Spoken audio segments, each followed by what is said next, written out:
और चलिए खबरों में आगे बढ़ते हैं। 5 राज्यों के चुनाव का फाइनल रिजल्ट 4 मई को आएगा, लेकिन उससे पहले न्यूज 18 के मेगा एग्जिट पोल के जो रिजल्ट आए हैं वो चौंकाने वाले हैं। बंगाल के पहले चरण का मेगा एग्जिट पोल परिवर्तन की ओर इशारा कर रहा है। केरल के मेगा एग्जिट पोल रिजल्ट भी बदलाव का संकेत दे रही है। देखिए, मेगा एग्जिट पोल के रिजल्ट अगर एग्जैक्ट निकलते हैं तो केरल में 10 साल बाद सत्ता परिवर्तन तय मानिए।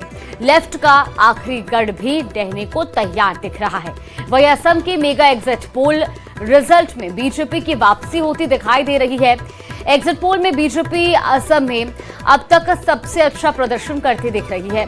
तमिलनाडु में मामला काफी करीबी दिख रहा है। हालांकि मेगा एग्जिट पोल रिजल्ट में AIADMK मामूली बढ़त के साथ लीड लेती दिखाई दे रही है। तो वहीं पोल्स ऑफ पोल के में बंगाल में बीजेपी को बढ़त मिल रही है, यानी बंगाल में सत्ता परिवर्तन के संकेत मिल रही हैं। उधर टीएमसी बैकफुट पर नजर आ रही है।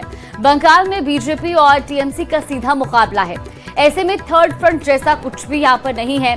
असम में एनडीए को 90 से 100 सीटें मिलने की उम्मीद नजर आ रही है। उधर कांग्रेस को 23 से 33 सीटें मिल सकती हैं। AIUDF को 4 सीटें मिल सकती हैं। और अगर बात केरल की करें तो एग्जिट पोल में UDF को बढ़त मिल रही है। दरअसल UDF को 70 से 80 सीटों का अनुमान है। वही एनडीए को 4 सीट का अनुमान लगभग लगाया जा रहा है। LDF को 58 से 68 सीटों का अनुमान है। तमिलनाडु में कांटे की टक्कर दिख रही है, जहां DMK और इसके साथ जो उनके अन्य साथी उनको 103 से 113 सीट और AIADMK को 114 से 124 सीट मिलने की संभावना है। तो वहीं TVK को 4 से 10 सीटें मिल सकती हैं। इस तरह का अनुमान फिलहाल एग्जिट पोल्स के जरिए लगाया जा रहा है, लेकिन अब इंतजार करना होगा 4 मई का कि क्या ये एग्जिट पोल एग्जैक्ट पोल्स में कन्वर्ट हो पाएंगे।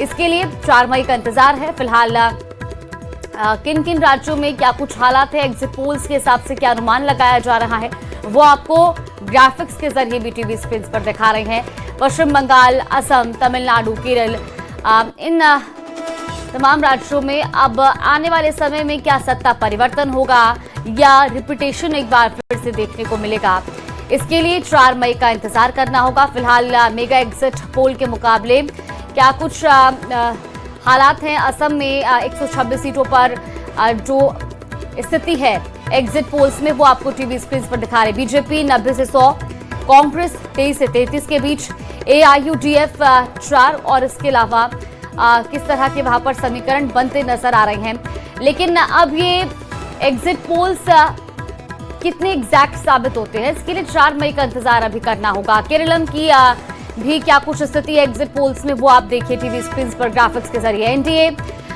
4 के आसपास यहां पर सीटें ले सकती है। UDF 70 से 80 के बीच और LDF 58 से 68 के बीच नजर आ रही है।